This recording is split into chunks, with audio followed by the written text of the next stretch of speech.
Hola a todos, hoy vamos a explicar un poco el apunte número uno, que en el marco de la relación entre educación y sociedad nos viene a hablar del origen de la sociedad contemporánea.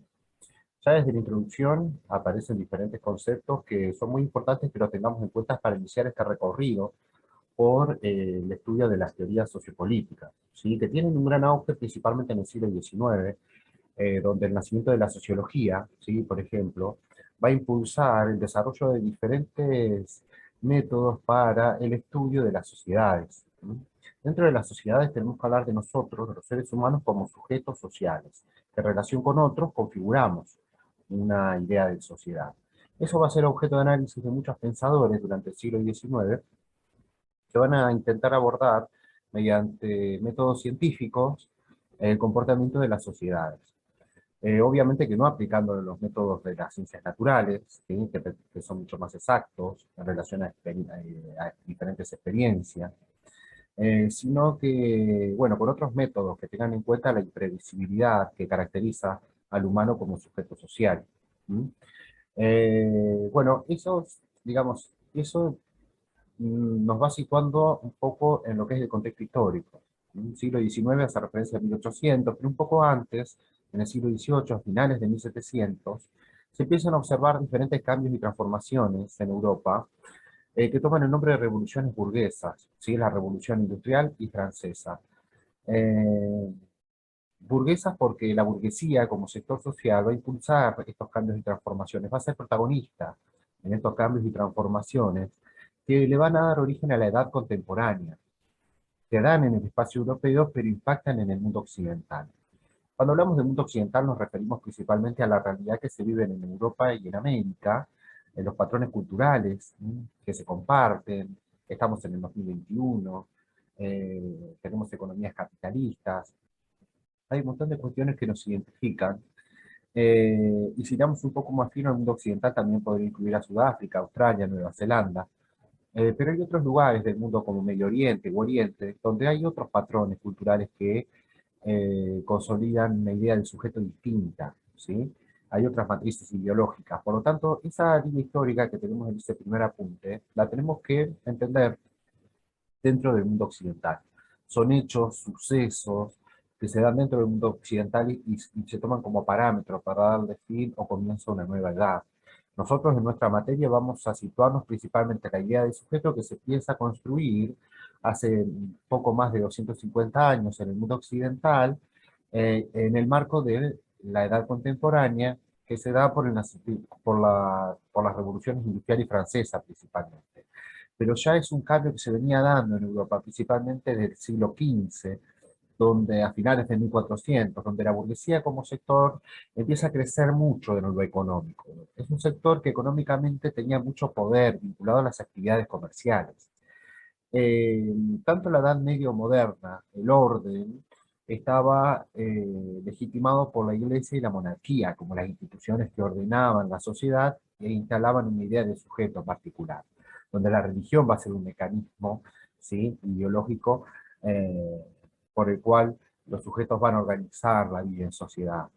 Eh, entonces, la burguesía no era un sector privilegiado.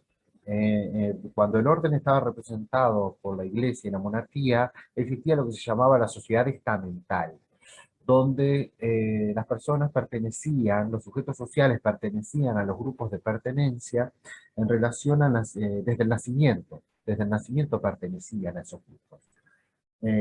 Si yo nacía esclavo, me moría esclavo; si nacía campesino, me moría campesino; si nacía noble, me moría noble.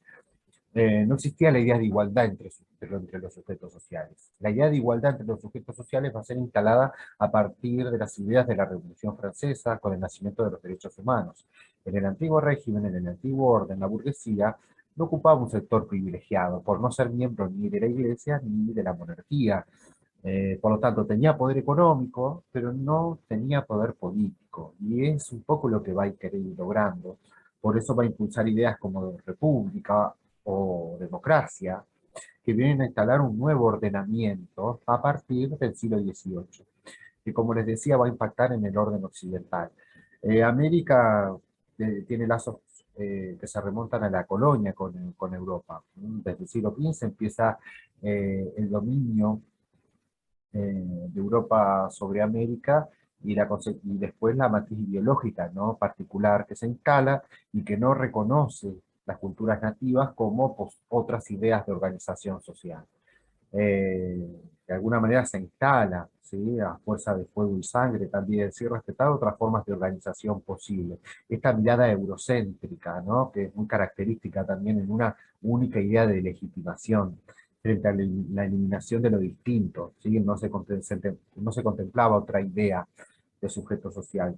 Nosotros lo vamos a observar después durante el siglo XIX con el nacimiento de los países, ¿sí?, cuando ya se empieza a romper el legado colonial, pero la matriz ideológica continúa, se sigue teniendo como ejemplo lo europeo, y en la idea de sujeto social que van a construir los países, iniciando Estados Unidos y nosotros 40 años después, en 1816, no se va a incluir la idea de sujeto nativo u originario, bueno, y van a ser desplazados y eliminados también, ¿sí?, porque no representaba una idea de sujeto en particular.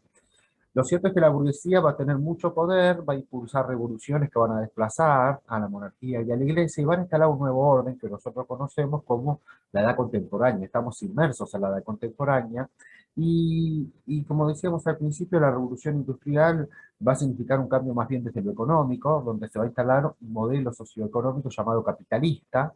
eh, y después tenemos otro modelo vinculado a la Revolución Francesa, más con lo social y lo político, ¿sí?, donde se va a cuestionar a la monarquía y donde van a nacer los derechos humanos.